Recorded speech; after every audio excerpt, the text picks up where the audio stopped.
It's a brilliant way to kick off London Craft Week for us.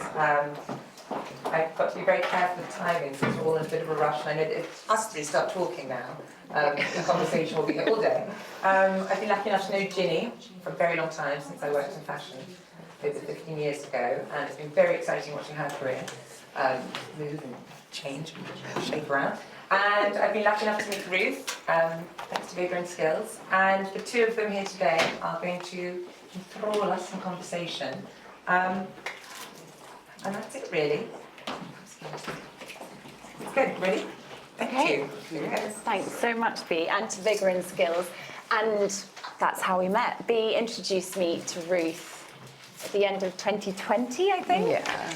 So we were knee-deep in lockdown, and I was writing my column about brands doing good, British brands doing good, and it was a no-brainer when I heard the Herd story, and so I'm going to sort of go back to basics if you don't know what Herd is or who Ruth is.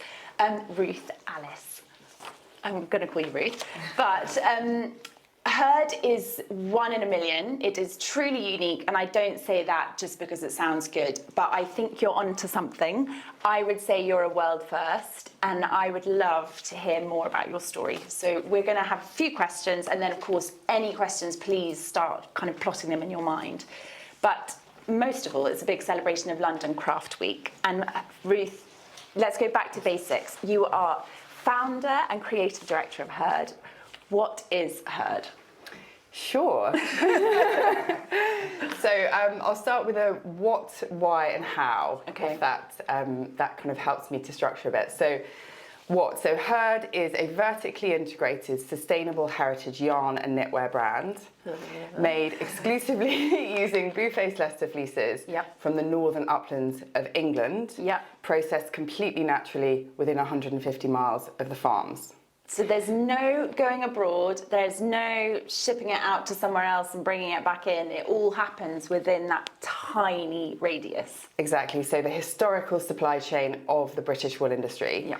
And that's really why we exist, which is to reinvigorate and re-enliven that British wool industry that's become offshored and completely neglected and forgotten, but is still there. Yeah. Also to prove that climate positive clothing is possible. And stylish. And stylish, indeed, and we can come back to kind of what that means.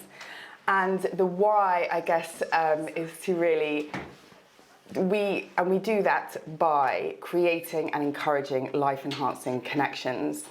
So connecting consumers to farmers, to the supply chain, and in the reverse, by encouraging life-enhancing experiences for our customers. So going for a wild swim, throwing on your wire scarf after that, by wearing your jumper on a really long walk, and even just throwing your cardigan over a dress for a party. And also enabling something that we've talked about a lot, which is wearing your values. Yeah. So enabling people to be able to wear something that is natural, circular, biodegradable, made locally, and supporting local heritage skills and craftsmanship. You know, we were all brought up, well, I was brought up on you are what you eat. So I think we can totally spin that to you are what you wear. And that's definitely something in my line of work. It's trying to reassess the brands that we are, you know, consuming, because we have a huge power as consumers to vote with our spending power. And I think it's about asking more questions, understanding what goes into our clothes. No brand is perfect, and I'll come back to that. But ultimately, a brand like Herd is ticking a lot, if not all the boxes. So it's storytelling, it's style, it's product awareness, it's supply chain awareness, and it's growing the conversation. So it's a force for good and so much more.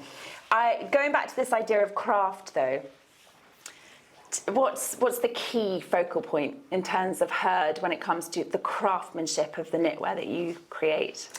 Yes, so textile craft was originally done at home by women historically, using limited resources, what could be made from the farm in wool and flax, and you know, bits of dressmaking and things to make quilts. Yeah. And it really inspires me that people were making from these limited resources nostalgic keepsakes that could be kept for a lifetime. So shawls to be worn, to be given at births or marriages, but then designed to be kept forever for a lifetime of utility. It's just magical, isn't it? And so Herd now really draws on those kind of whimsical, nostalgic lace stitches, like the wire stitch, because it's 100% wool, so it needs to be light to be worn across the seasons. So our aesthetic now really draws on that historical craft of making lace stitches, and so they're pretty without being frivolous. And practical to be worn every day, but still kind of give you that little lift. Is that entirely research that you've done in terms of what wool was and what it can revert to in a modern style? Like, how have you come to be part of Herd or drive Herd forward? Because you didn't work in fashion, did you? No, I don't come from a fashion background. No, I really come from more the sustainability side, and so the supply chain was like kind of emerged through research. It almost kind of made it, was there before, and I just put the pieces together in the way that they haven't really been used for many years, maybe 50, 60 years since we started offshoring everything. But in terms of the aesthetic, I've loved vintage and always really loved seeking out those old pieces. And then started to look into lace making and knitting. I'm also a knitter myself as well. So. Do you knit? I do, yes. I can't knit. I'm not even in lockdown, do I knit? I'm not very good, but I'm very kind of enthusiastic, which is half the battle. Exactly. Yeah. And I don't want to throw a spanner in the works, but it's obviously a very romantic story. It's, like you say, it's got this folksy kind of whimsical element to it in both the narrative, not in the narrative necessarily, but in the style and in your imagery. But there's a bit of a rebellious spirit in you and in the brand, isn't there? And the people you work with. Tell us more about that, Ruth, because I love this. I love this answer. Yes, I guess as a person myself, and I think what I always wanted Herd to be was unafraid and bold and unafraid to be different and to do things according to our convictions. So, for example, we do all our shoots in Lancashire at the sheep farms. We don't, unfortunately, fly anywhere exotic, which also would be quite nice. But no, we really wanted to root the aesthetic of Herd in the place that it comes from. We work with natural dyes, which means that we're limited in colour. But we want to celebrate that. We pay farmers a fair price, guaranteed, every year for their fleeces, which is unheard of. And does that slightly overwhelm that? Like, was that quite a shock to them as well? Yeah, they just don't believe you. Initially, they're like, we've heard this before. No, she's crazy, clearly. But then year on year, we're getting more farmers coming to us and saying, actually, we'll, as it turns out to be, the real deal, they're coming forward and saying they want to be part of the project. What was that initial conversation like? With the farmers? Yeah, I think they just thought I was a bit deluded. Actually, I just think they were like, "Oh, that's a nice idea," but she clearly doesn't know what she's talking about. Yeah, we'll see. We'll see. Because that's the nature, sadly, of what British farming has come to. It's sort of dropping further and further down the list of priorities as brands just want their pound of flesh, quite literally. Yeah, so but also I think when you have intermediaries in the middle, so when you have people, so usually you'd have the cotton grower, you'd have the dealers, the agents, the supplier to the fashion brand, everyone's taking their margin. Whereas because we're vertically integrated, we buy the fleeces from the farmers and we sell the knitwear at the end. Oh my goodness. We own everything, and we don't need to take all those different margins. Exactly, yeah. And so we bring them along on the journey with us, which means they're more connected to the consumer, they're more connected to the products, and they feel so appreciated. And their knowledge is appreciated. Yeah, exactly. So you're passing on information and, like we say, craftsmanship and history. As a conduit for that, so that people can just really engage with that, because I think unless we start supporting farmers with what they're doing, because they are essentially our frontline fighters in the fight against climate change. There's so much potential for the drawdown of carbon through farming that unless we really understand and connect with their story, we're not going to be able to have that conversation, we're not going to be able to support that, you know, that journey. So yeah, that's what we'd like to be, is that conduit. But I remember writing, wrote this piece in lockdown. There was another lockdown. We were slowly actually reading a lot more about the slower pace of consumerism, and actually we've all learned that we can live with less. And I remember you saying, sheep don't do lockdown. And that was the biggest moment for me, when I was like, yeah, they don't. Actually, the farmers don't. They cannot. Nature doesn't. So that was the only constant, obviously, on top of the NHS doing their incredible work.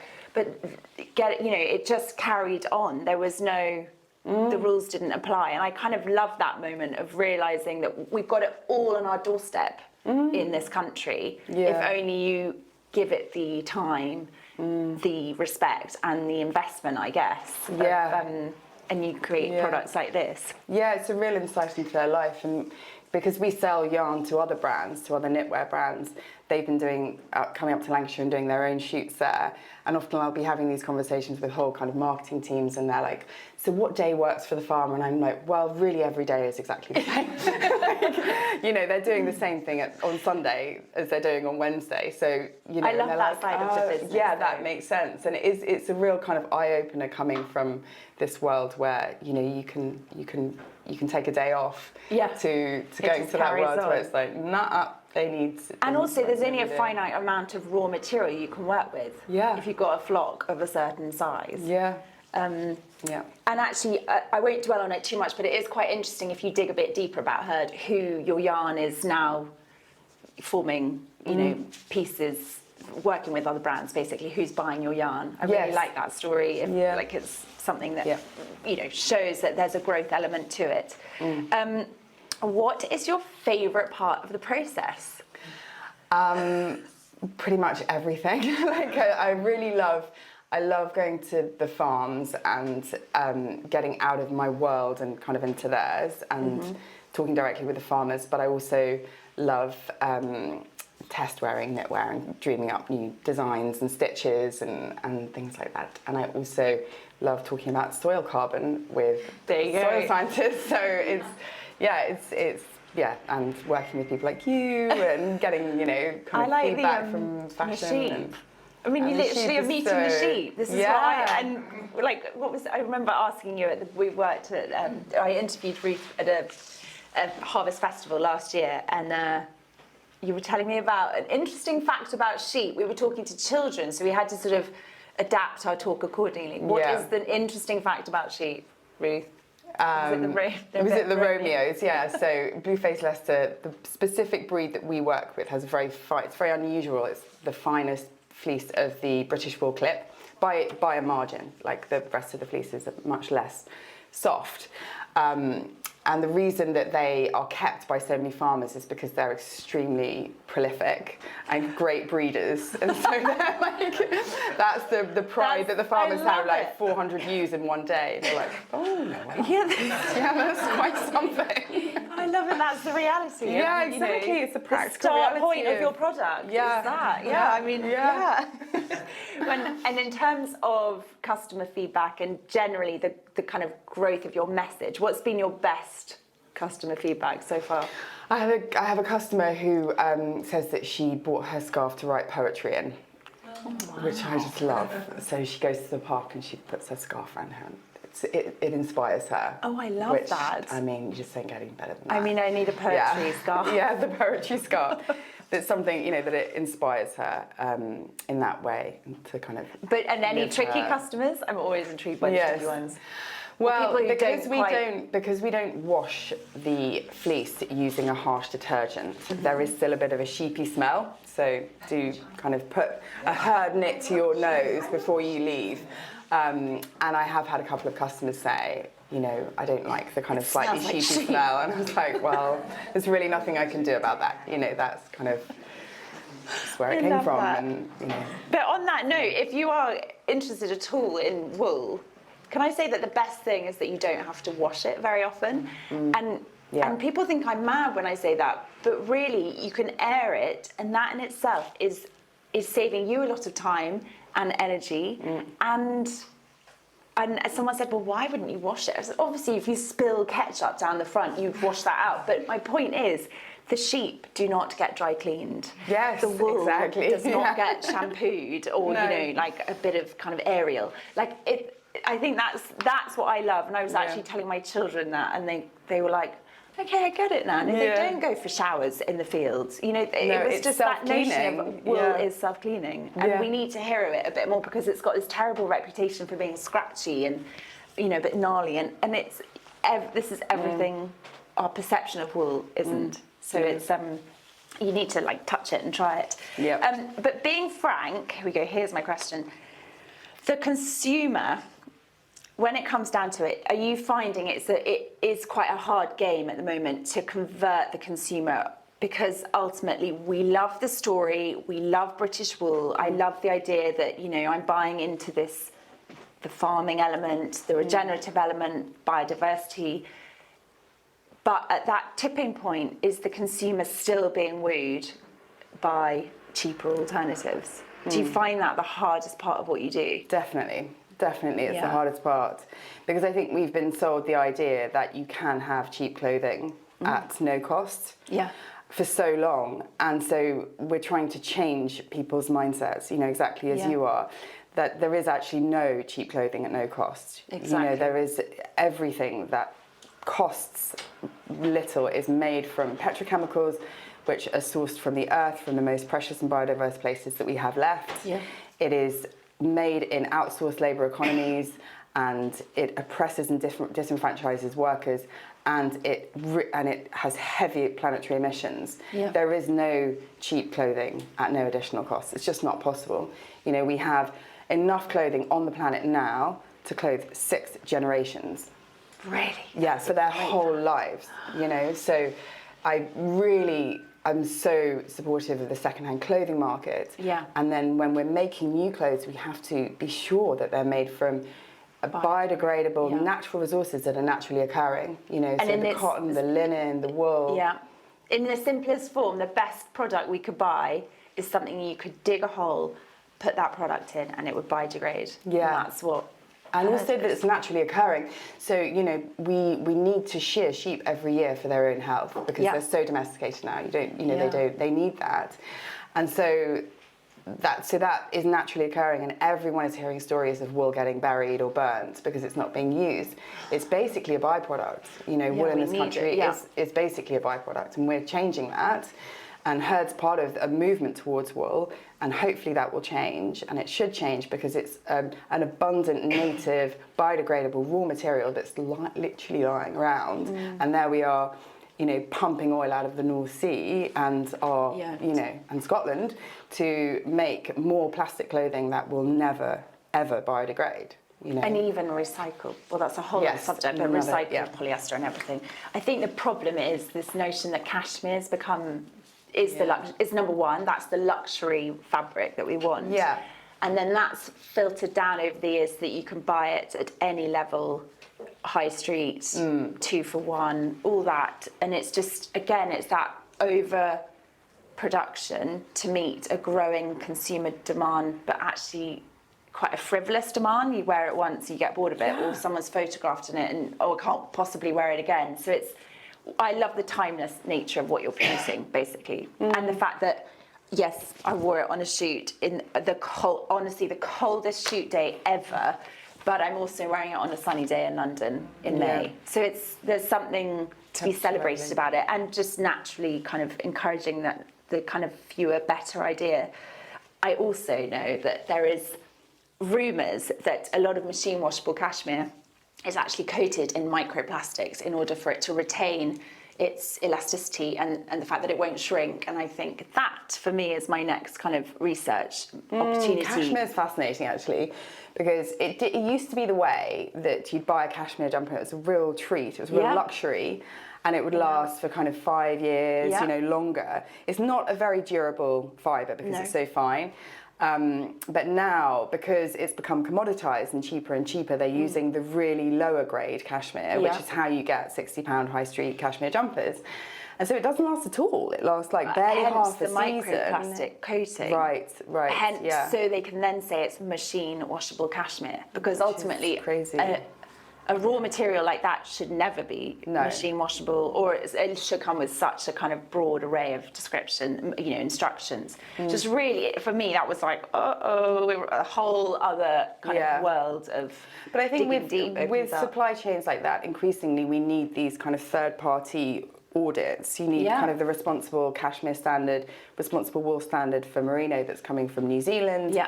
Just to certify, because it's so far away and they are really high value materials. Like cashmere some of the production of cashmere is controlled by gangs in Mongolia, and the grazing is causing a desertification effect, which is really harming local people who are tribes who are living on the land. So I think without these when it is that far away, we need those assurances. We need a third-party organisation to come in and make sure that everything is in place. Sadly, we can't trust the brands anymore. Like usually an undercover journalist that exposes it. It's so true. I'm off to Mongolia next week. Yes, exactly. What was I going to say? So I'm going to slowly wrap it up, but my point being, you have proved that you can go from field to fibre, or from sheep to shop. And for me, it's about, like I said, readdressing the values as consumers. I'm fully aware that not everybody can afford to shop at this calibre, as it were. So I think that, for me, in the next 10 to 15 years, is the dream, that more brands genuinely, well, they won't slow down the pace, but they might have a greater awareness of the people and planetary impact of the products they're producing, which obviously Herd is already spearheading. So you're onto a winner, Ruth. What is next for Herd that you can tell us about? Well, we've got some new pieces coming out for autumn, winter, got some really exciting collaborations and things. And in the long term, I would like to look at and explore whether we can recreate this kind of hyper-local and completely natural supply chain within other territories. So can we recreate the 150-mile radius, completely natural, circular, biodegradable model in India for regenerative cotton? Okay. Can we do the same in Lithuania for natural linen?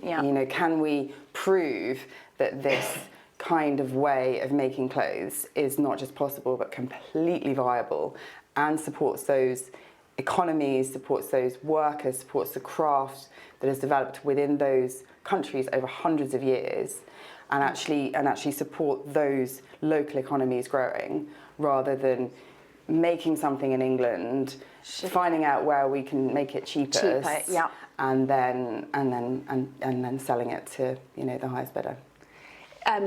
I suppose what it comes down to is this idea that, first of all, no brand is perfect. Everyone could probably do a bit better and a lot quicker. But it comes down to cost, it comes down to profit, unfortunately, and it comes down to what the consumer wants. If we all stopped shopping, I think it would all obviously make a difference. But that's so unrealistic, and I find this very hard in what I do. No one's perfect. I'm not perfect. I've probably got polyester somewhere in my outfit, but also I bought these things 6 or 7 years ago before I was fully invested in this. But the idea of readdressing your values, wearing your values, and perhaps, we work really hard to earn our money that we then spend, maybe thinking, where do I want to channel that money, rather than perhaps the big names that are shouting at us because they've got the loudest marketing messages, because they've got the biggest budgets, because they are profiteering off the back of a huge amount of sales and us buying. But it's also just the idea of maybe we can just slow down a bit, think more like the sheep, and know that enough is enough. But I do think no one's perfect. I really think that's important to say. No brand is getting it 100% right, and everyone's got room for change and improvement. But the idea that you are telling a story, sharing your story, believing in your story, visiting your farmers, understanding the dyeing process, that's why you'll only get quite a muted palette with Herd for the moment, because the dyes are natural. So like, you're not going to get a neon pink sweater anytime that soon. doesn't occur in nature naturally. No. But like, I know that, but I think it's slowly drip feeding the audience to understand where their clothes come and what they're made of and who made them, and not just I made your clothes sign, which I slightly hate. I think it's about returning to a kind of old sense of luxury. Honestly, it's like the way that we used to buy clothes was slower by virtue of the fact that there weren't enormous factories that were overproducing. You used to, you know, buy something that is well made, that is well tailored, that has been where the craftsmanship along the way has been valued and has been properly paid and invested in and supported. And I think it would be wonderful to return to that way of shopping, where you don't, where those products are on offer, something that is beautifully made, thoughtfully made, naturally made, where you know that you're going to use it for, you know, many, many years, and then at the end of its natural life, you can either pass it on or it will biodegrade. There was a wonderful guest editorship this weekend of Financial Times How to Spend It magazine by Jonathan Ive, and it was all about hands, and I thought it was quite a beautiful way to kickstart London Craft Week. And it was that notion of let's reconsider just how important our hands are, and it felt beautiful as we sit amongst all these wonderful kind of pieces that have been crafted by skilled, you know, craftsmen and women, and obviously it heard doing their bit as well. But so thank you, Ruth, because you've told your story beautifully. I could talk for hours, but I know everybody's got to get on with their week. But thank you and good luck. You're welcome. And I think everybody needs to try. Yes, definitely. There are a few around the place. But thank you for coming, everyone. Thank you.